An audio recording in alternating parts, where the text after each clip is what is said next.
Welcome to the training devised specifically for preschool and early years settings to raise awareness of the prevalence and impact of adverse childhood experiences. We will discuss in more detail today the Early Intervention and Prevention Project, which piloted this training across a range of sectors 2 years ago in the Bridgend area. These sectors included education, housing, youth and police. My name is Sian Griffiths and I'm the Education Lead for the ACE Hub Wales. I've been a primary teacher and ALNCO for over 25 years for the Caerphilly Local Authority. The three main aims of the workshop today. We're hopefully going to provide education on the impact of something we call toxic stress on children's brains. We're going to raise your awareness around adverse childhood experiences and the impact of trauma. And we're going to tell you a little bit more about the Early Intervention Project. It was a pilot project in the Bridgend area that started this work off over 2 years ago. If you are accessing this training today in a large group, first of all, we'd like you to introduce yourself and just spend a couple of seconds sharing the role in educational organisations that you fulfil. We'd then like you to take yourself back in time and see if you can remember a favourite TV programme you used to watch when you were underneath the age of 10. The reason why we are doing this is to consider the information being discussed to keep ourselves safe.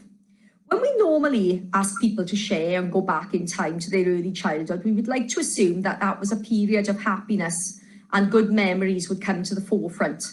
Sadly, the adverse childhood experience research has proved to us otherwise. Many people suffered lots of adversity during their early childhood and trauma.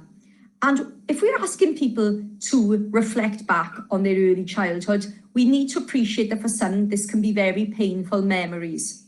We need to make sure as an organisation that there is support available after this training session if anybody should need it.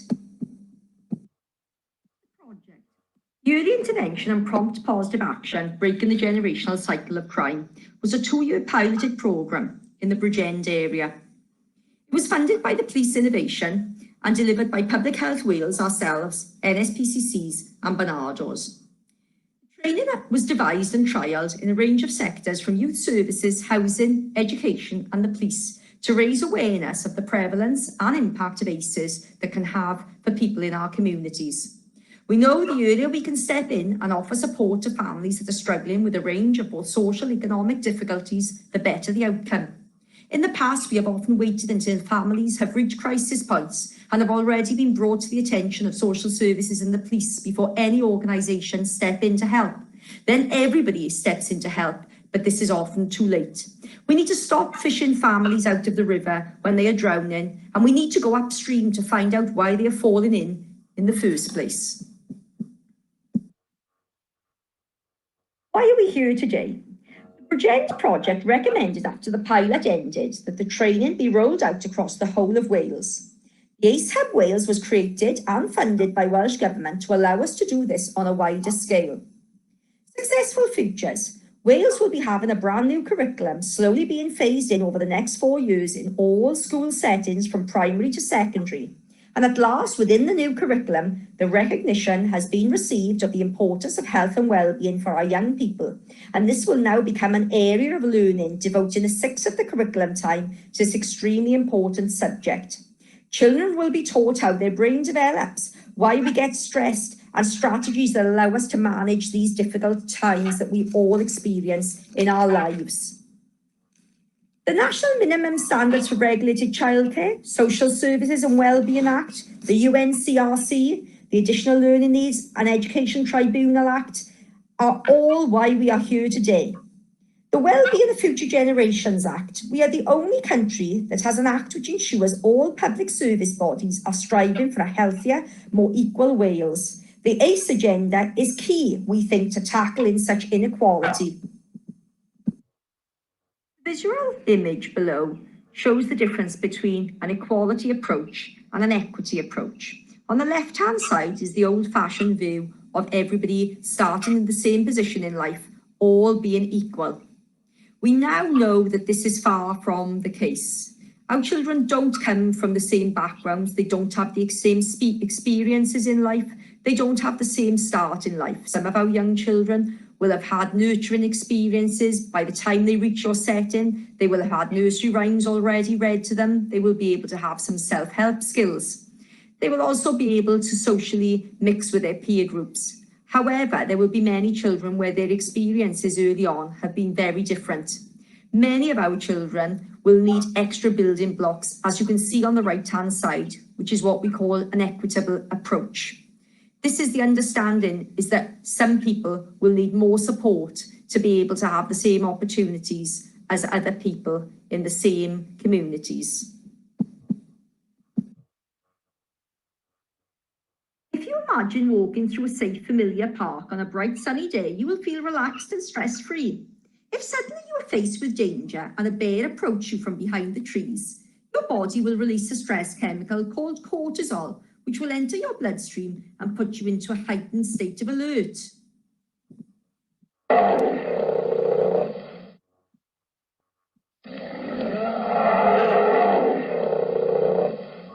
This release of cortisol will cause some changes in the body: faster heart rate, shaking, butterflies in the stomach, redness in the face or tightening of the neck area.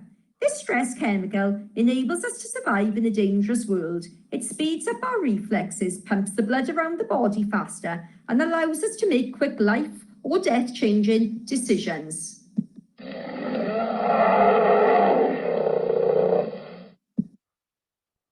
are now going to discuss 3 types of stress that can occur in people's lives. It is helpful to think of them as a traffic light system: green to amber to red. Red is always seen as a danger symbol in the world. We all experience positive and tolerable stress in our lives, but we usually have positive role models to support us through these times, giving us messages of support and compassion. We call this emotional buffering. Toxic stress, however, is intense, repeated, stressful events that go on over long periods of time without the buffering of a supportive adult. The adult is there in body, but not in mind to respond to the young person in distress. Examples of positive stress: short bursts of cortisol enter your bloodstream the morning before an exam, your driving test, or maybe a job interview, or just before a competition of a race. It is short, it does not last long. It is vital for healthy development, and it helps us to achieve our aims and ambitions. Tolerable stress is more severe. It lasts longer, even up to a year. They are big life-changing events that we get through almost on automatic pilot. For example, bereavement in a family, somebody close being diagnosed with a serious illness like cancer, maybe redundancy causing economic difficulties, or even divorce. Toxic stress examples would be living in a home with domestic violence. The whole family learn to live with this for many years, and they cover up and carry on. Emotional buffering is absent, as everybody is just trying to keep their heads above water. If we look at trauma and brain development, and we're going to look at the trauma response and the impact on children's brains. For example, if we look at the continuum, a healthy response is you're now at rest. If there was suddenly a perceived threat with a large, loud noise or an explosion in the street outside, suddenly you would feel threatened. A chemical called cortisol, which we discussed earlier in the bear slide, would flood into your bloodstream, a clever chemical designed to help you to survive. This would take your body into a fight, flight, or freeze response with heightened awareness of the sensations in your body. After this cortisol has flooded into your bloodstream, there would be a period of exhaustion and recovery, and then you would revert to the bottom of the continuum, where you would then be at rest and your body would go back to its normal self. If we think about children that have experienced adversity, sometimes if this adversity has gone on for many, many years without the buffering of supported adults, children's brains start to adapt to the unsafe environment, and they become fixed in what we call an allostatic load. Their body has learned to go into a fight, flight, or freeze response so quickly and so regularly that very soon this becomes a strengthened pathway in the brain. This becomes an area that the brain automatically takes their body into without them realizing. Children can become fixed in a fight, flight, or freeze response if they've experienced trauma. And we now know that toxic stress from trauma overdevelops that life-preserving part of the brain, that survival element of the brain that allows us to keep ourselves safe in times of danger.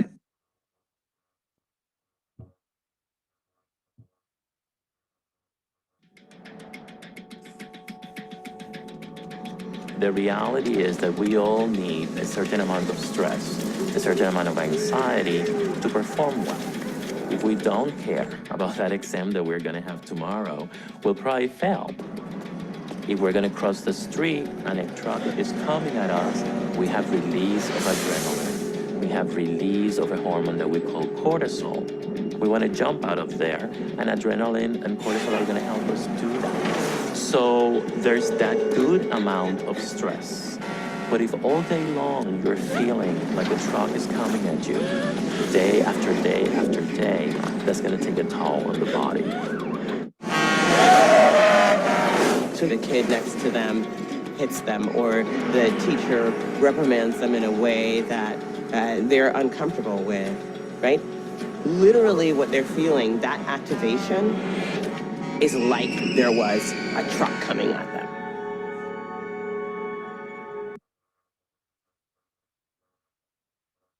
ACEs are known to have direct and immediate effect on a child's health through, for instance, physical injury to a child who has been abused. ACEs cause physiological changes. The increased wear and tear, that allostatic load on the body, increases the risk of premature ill health such as cancer, heart disease, and mental illness. This can result in individuals whose systems are locked into a higher state of alertness, permanently prepared for further trauma. The impact of chronic stress experienced by a mother can have an impact before birth, for example, domestic violence and abuse during pregnancy. If we now look at the graph below, the critical years make a huge difference. The first 2 years of life, the brain is growing from 1/4 of its size to 80% of its adult size. If you look at the graph, we can see the orange line shows how the hearing and vision pathways are all beginning to form in the first month after birth. The blue line peaks at around 9 months, which is the ability to recognize language and begin to use it with some babbling, some sounds. The higher cognitive function, the red line, peaks at between the ages of 2 to 3. This is the higher cognitive function. This allows the child to make some decisions, to make some choices, and to know what they want, often called the terrible twos. Notice that there is a big decline in this line during the teenage years. This is why teenagers often make poor decisions and have some risky actions. This development continues in childhood through learning empathy, trust, and their place in the community.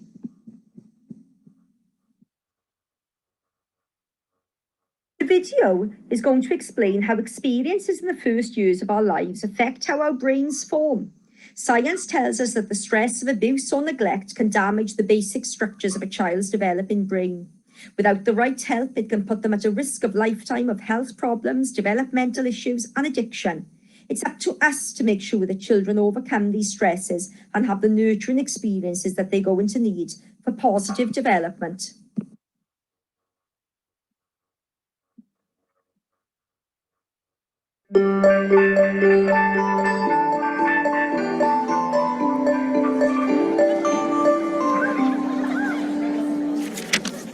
Science tells us that the experiences we have in the first years of our lives actually affect the physical architecture of the developing brain. This means that brains aren't just born, they're also built over time based on our experiences.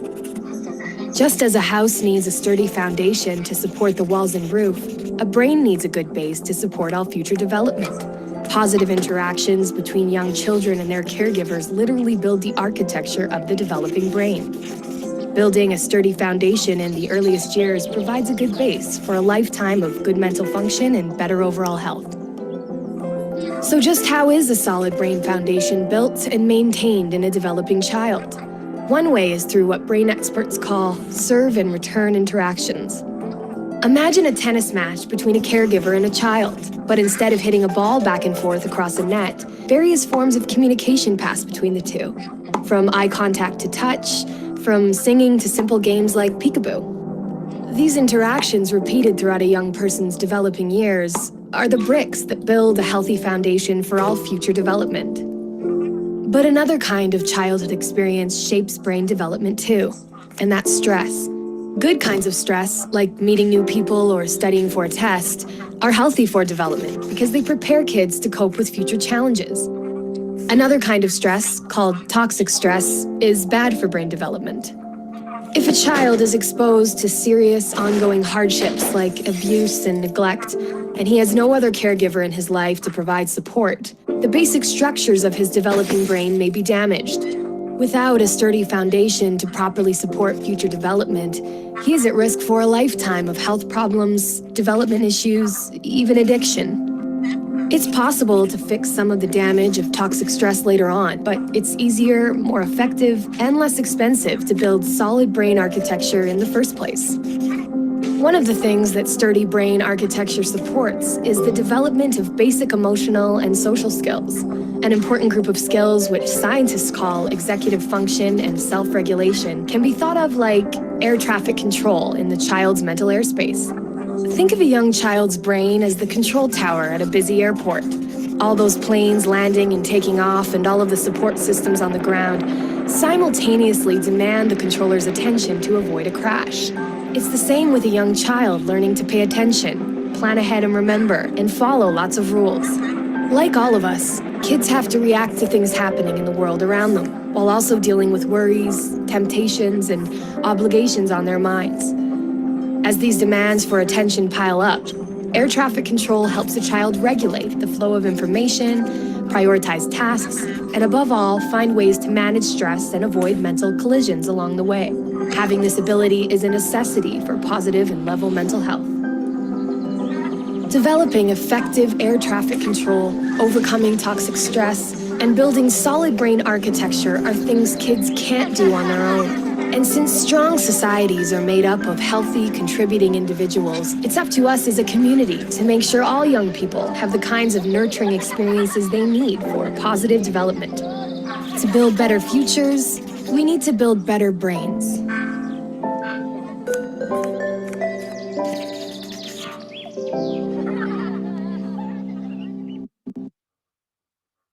The definition of ACEs are stressful experiences that occur during childhood that directly harm a child, for example, sexual or physical abuse, or they affect the environment in which they live in, for example, growing up in a house with domestic violence.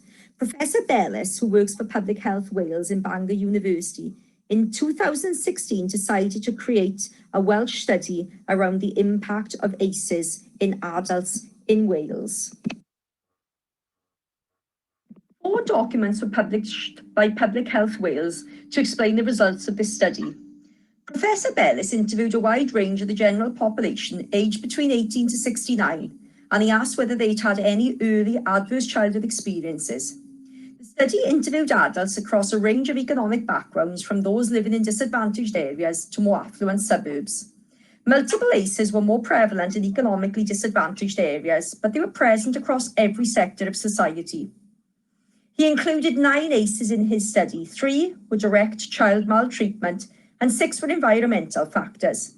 The first document made a clear link between multiple ACEs of 4 or more can result in an adult engaging in health-harming behaviours, such as misuse of substances, increased alcohol use, smoking, teenage pregnancy, and overeating and undereating, which are also classified as a health-harming behaviour. The second document linked early adverse experiences to a higher risk of suffering from poorer mental health as an adult. This is not surprising to many people. But the third document found a clear link between multiple early adverse experiences results in higher risk of developing a chronic disease in later life, such as cancer, ischemic heart disease, pulmonary disease, or diabetes type 2. It would appear that the physiological changes that occur over time with toxic stress seems to lower the immune system, making people more susceptible to poorer health. The final document was published most recently to look at sources of resilience that seem to help people to overcome early adversity. Adults that indulge in sport in their local community and feel part of the society in which they grow up and have trusted adult relationships seem to fare much better than those that don't. If we look look at how many adults in Wales have been exposed to each ACE from the Welsh study, we notice that in the 3 child maltreatment boxes, 23% of adults in the study had experienced verbal abuse as a child, 17% physical abuse, and 1 in 10 had experienced sexual abuse. If we move to the childhood environmental household factors, 20% had a parental separation or divorce that was classified as toxic. 16% had experienced domestic violence as a child, 14% had a parent who suffered from a mental illness, and 14% had a parent who'd been addicted to alcohol, 5% addicted to substances, and 5% incarcerated in prison in their childhood. We notice that the drug use is considerably low in comparison to what some of our communities are facing today. The reason for this is the people in the study were aged 18 to 69, and the people that were in their 50s or 60s reported less incidences of parents taking substances. Many of those recorded that their parents were maybe heavy drinkers, but they never saw drug use on the property. This is because the prevalence of drug use has increased over the years. There are now more available substances on our communities and within our families than we've ever seen before. But if we look back many years ago, drugs were available, but they certainly weren't as commonplace as we notice today. We think about the prevalence of ACEs in Wales, in our country that we live in. They are very common. For every 100 adults in Wales, 47 have suffered at least 1 ACE during their childhood. That is almost half of the Welsh population. And 14 have suffered 4 or more, which is 14% of the population. The dangers occur with multiple ACEs. People seem to cope reasonably well with 1 or 2 ACEs with great emotional support and positive relationships. But if those are lacking, and there are multiple ACEs that have built up in a child's early experiences, the trouble starts to build. We look at the first document, which was the increased risks to health harming behaviours. There are 2 groups of people. If we compared people without any adverse experiences and those that had multiple adverse experiences, the group with the multiple ACEs would be 4 times more likely than the other group to be a high-risk drinker, 6 times more likely to have had or caused an unintended teenage pregnancy, and 6 times more likely to be a smoker. They also would be 6 times more likely to have had sex under the age of 16, 11 times more likely to have smoked cannabis, 14 times more likely to have been a victim of violence, and 15 times more likely to have committed violence against another person in the last year. They're also 16 times more likely to have used crack cocaine or heroin, and 20 times more likely to have ended up in prison at some point in their lifetime. We will now look at the link between multiple ACEs and an adult's mental well-being. And again, if we compare over the past 2 weeks people without ACEs to an adult with 4+ ACEs, we notice that the group with multiple ACEs will be 3 times more likely to have never or rarely felt relaxed, 3 times more likely to have never or rarely felt close to other people, 4 times more likely to never be able to think clearly, and 5 times more likely to rarely deal with their problems well, and to be able to make up their mind about the future.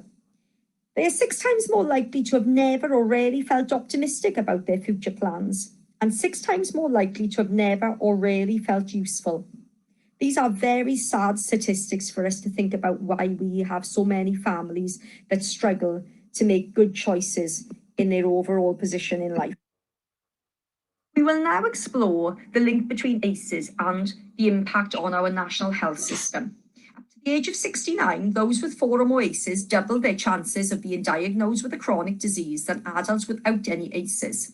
The specific diseases that were raised were 4 times more likely to develop diabetes type 2, 3 times more likely for ischemic heart disease and respiratory disease. Levels of health service use were much higher in adults who had also experienced ACEs. Over a 12-month period, if you compare people without ACEs to those with 4 or more, they were twice more likely to have visited their GP, 3 times more likely to have attended A&E, and 3 times more likely to have stayed overnight in hospital.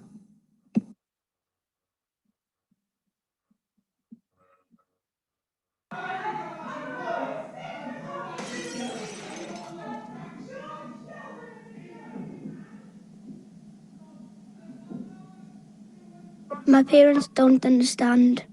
All the drinking and fighting means I'm scared. I'd like a cuddle, perhaps a bedtime story. But mostly, I'd like them to stop shouting at me. And sometimes they hit me. Feeling scared every day and not feeling loved or wanted will change me for the rest of my life. Later, I'll have problems with school, problems with alcohol, and I'll get in trouble with the police. What's happening to me right now means I'm more likely to have serious health problems in middle age and die sooner than I should.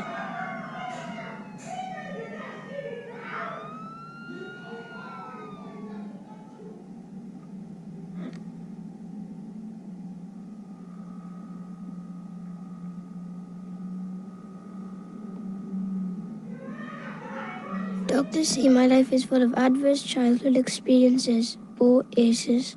But in my world, this means I see my dad hitting my mum. Dad's got a drinking problem, and mum's always crying, even with the tablets. I'm always being shouted at and hit. After the booze and fags, there's not a lot of money for toys or clothes, or even food. I'm getting used to being scared all the time, but now I'm just angry. Doctors say things are changing inside me. My brain isn't learning how to control my feelings properly. My body can't relax like those kids who don't have ACEs, so my body won't be able to repair itself properly when I get older, making it more likely I'll get cancer or heart disease as an adult. It hurt when my parents hit me, but the real damage is hidden, and that damage will be with me for life.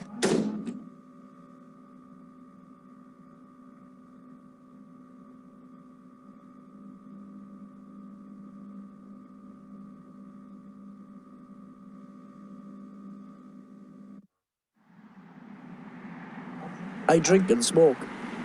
They say I'm out of control, but I'm not. It's just my way of coping with my ACEs.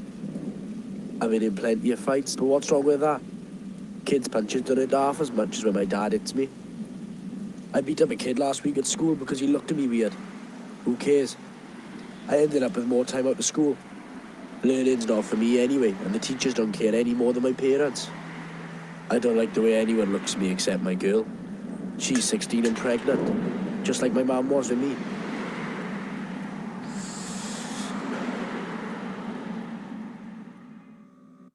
So this is where I've ended up. I've got diabetes and cancer is probably on the way. I know these kill you, but I couldn't do without them. I've never had a proper job and I've spent time inside. I hit my kids. I hit their mum too, until she left. So my kids have grown up with ACEs. And now my daughter had her first kid. She's 16. The course of my life was set in the wrong direction a long time ago. I know where I'm heading, and sadly I know where my kids are heading too.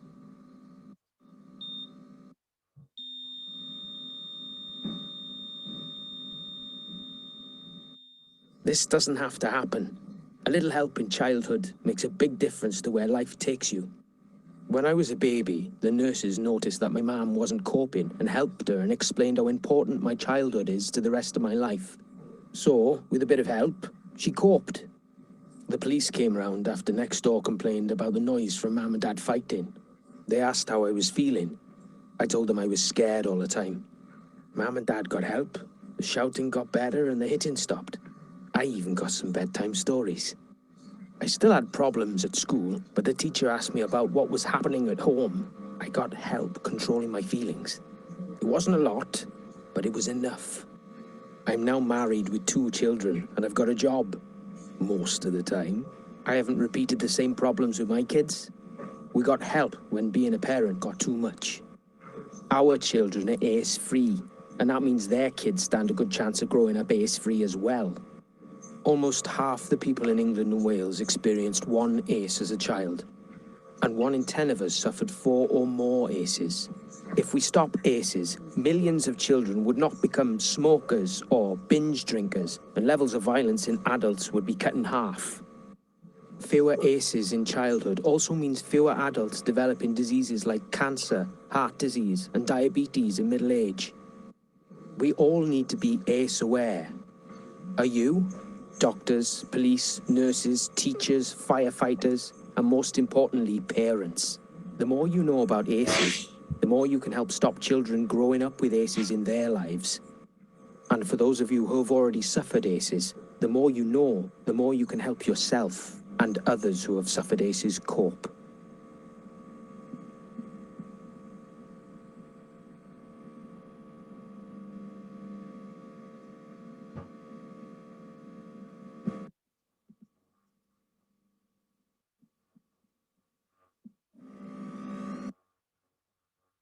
We're now going to explore in the second session in more depth about the impact of trauma in young people.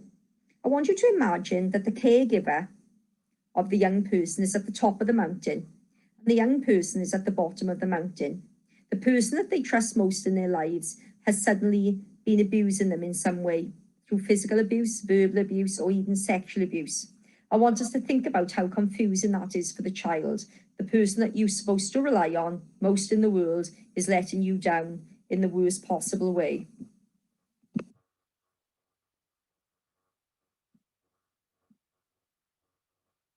We know that all people's behaviour is their way of communicating. Children who experience trauma often find it really hard to communicate their emotions. They're able to tell you that they're feeling happy or maybe sad. Maybe they're able to tell you that they feel angry certain days. But they're really complex emotions that they're experiencing, such as guilt, maybe depression, and a sense of loss, are not so easy to communicate. Sometimes they just simply do not have the language to express themselves. We know that there are triggers which sometimes can't be seen. Some children will have triggers of emotions and periods in their life that they don't want to remember. These can be linked from smells, they can be linked from high voices, raised voices, loud noises. We know that what life is like for this child is incredibly confusing.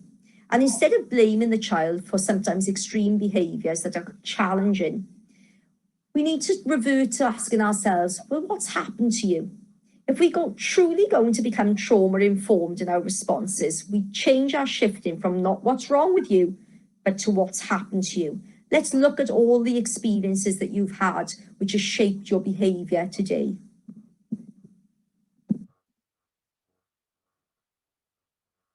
We know that children who have experienced trauma are extremely shaken up. How do we relieve the pressure safely?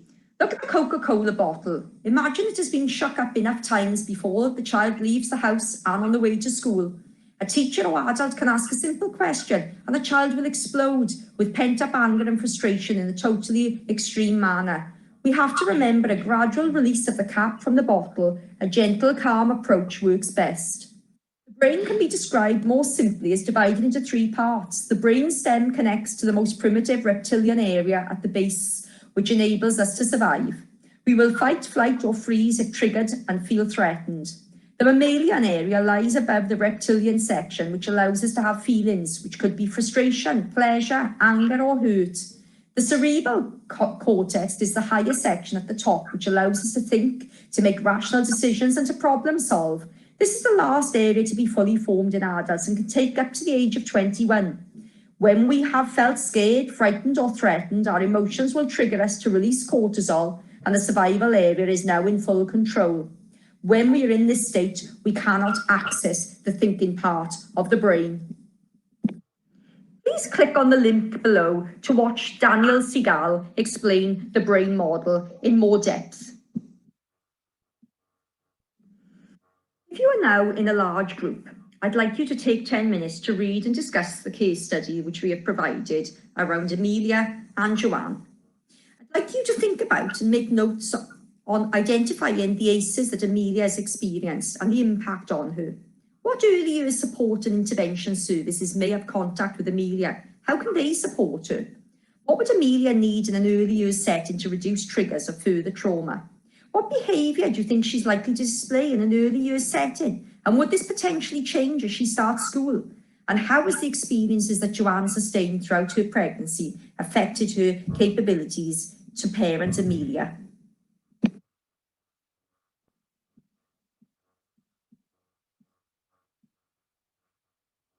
As you can see, Amelia has been exposed to the following ACEs. She was exposed to stress during pregnancy. Some stress in pregnancy is normal, but when stress starts to become a constant part of life, like in Joanne's case, this then both affects the child and the parent, and the impact can be long-lasting. When Joanne was living in a stressful environment, her body would instantly go into fight or flight and survival mode, which would then release a burst of cortisol, which would then flow and flood into Amelia's bloodstream into the womb. And this would mean physiological changes which happen when toxic stress can affect and damage the frontal cortex area of the brain. The chance of developmental problems for Amelia from the start of her early life could affect her future development. As you can see from the slide below, 2/3 of the iceberg is hidden to the eye and under the surface of the water. Above the iceberg is the typical behaviours that Amelia may be displaying after the adverse experiences in her early life. These behaviours may be evident in an earlier setting: frustration when completing tasks, agitated easily, physically aggressive with both toys, peers, and anger issues with aggressiveness displayed on a daily basis. These behaviours may also be the opposite to those mentioned. You may observe a child being withdrawn, lethargic in the setting. They may be anxious in certain situations, and especially around adults that are unfamiliar to them in the setting. The effects of trauma can vary from person to person. Some will present with anxiety. Some will be poor learners in school. Some will be always prepared to fight or flee, to be hypervigilant, to be edgy, hot-tempered, to have difficulty building relationships, to have severe impulsivity, and to be disengaged as a learner. It is interesting that we note that children that have experienced multiple ACEs will be 32.6 times more likely to have an additional learning need in the classroom setting and environment. As a supportive, caring adult in a child's life, you could be the most important factor in helping them overcome the effects of early childhood trauma. We know that the key to overcoming early traumatic events or adverse experiences is built around relationships, trusted adult relationships. It's not about interventions that cost money, it's about investing time to support, show compassion and empathy. We look behind the behaviours of people. There's a reason why we all do what we do. Please click on the link below for more ideas.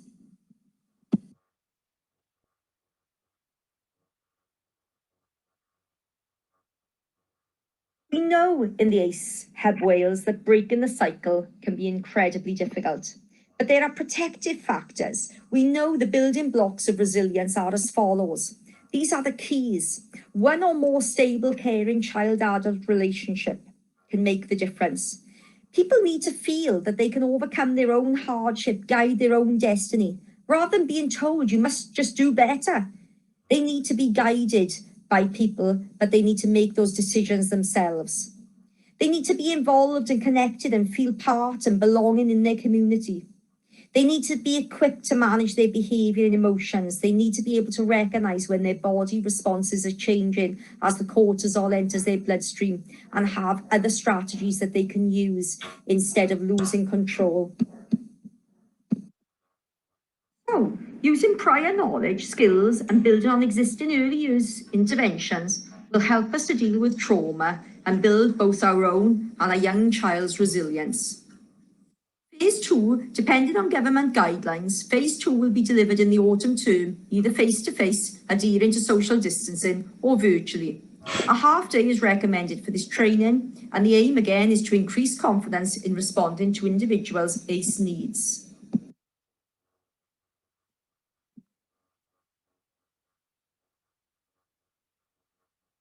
I'm going to end up in prison too, just because my dad's there. You're wrong if you think there are other possibilities for me. I know a criminal breeds a criminal. It's not true. There's good in everyone. My dad's a bad person. Don't think that it could be different for me. That's where I'm going. Doing well at school, finding a good job, that's not important to me. Being in a gang, getting into fights is what matters. Listening to me, you should just write me off. And don't ever believe I want to succeed. I've dropped out. I'm out of reach. Don't assume that I can become anything. You see, the script of my life has already been written. Don't dare to say there's still hope for me. If things were done differently, there could be potential. It's over. Unless you reverse your thinking, totally turn around how you see me, and don't believe it's over, there could be potential if things were done differently. There's still hope for me. Don't dare to say the script of my life has already been written. You see, I can become anything. Don't assume that I've dropped out. I'm out of reach. I want to succeed. And don't ever believe you should just write me off. Listening to me is what matters. Getting into fights, being in a gang, that's not important to me. Finding a good job, doing well at school, that's where I'm going. It could be different for me. Don't think that my dad's a bad person. There's good in everyone. It's not true a criminal breeds a criminal. I know there are other possibilities for me. You're wrong if you think just because my dad's there, I'm going to end up in prison too.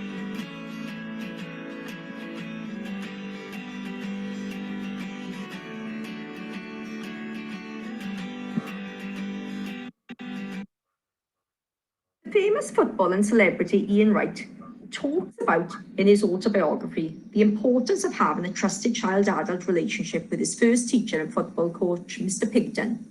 He puts his success today down to the relationship saving him during a very troubled childhood. He experienced multiple ACEs. His mum was alcoholic and dad left the family when they were very young. The family were economically disadvantaged too.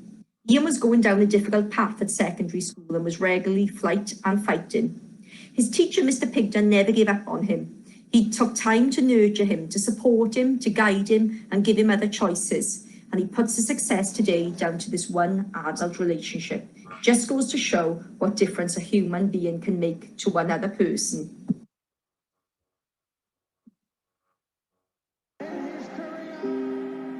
Ian's still the highest scoring striker ever to play for Arsenal, and he owes a lot to the man who first taught him to kick a ball, his old school teacher, Sid Pigden. As I haven't seen him for, 23, 24 years, and so he would now be expecting me to be 6 feet under, I would think. I don't actually think, he probably won't recognise me because he won't believe it's me. Hello, Ian.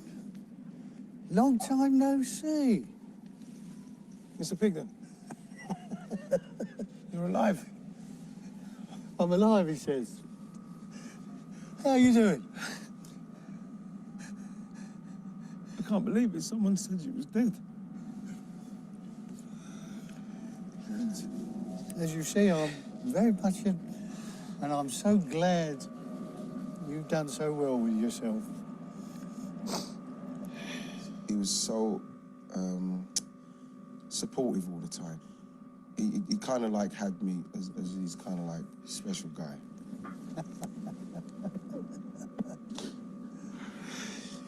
I don't know what to say. No, I can't believe it. I can't believe it. You know, now I realise how important he was in my life. The first main imposing figure, male figure in my life, who was trying to guide me on the right road. how far are we going back now? 40 years, 30 years anyway. Easy, 32 years. Yeah.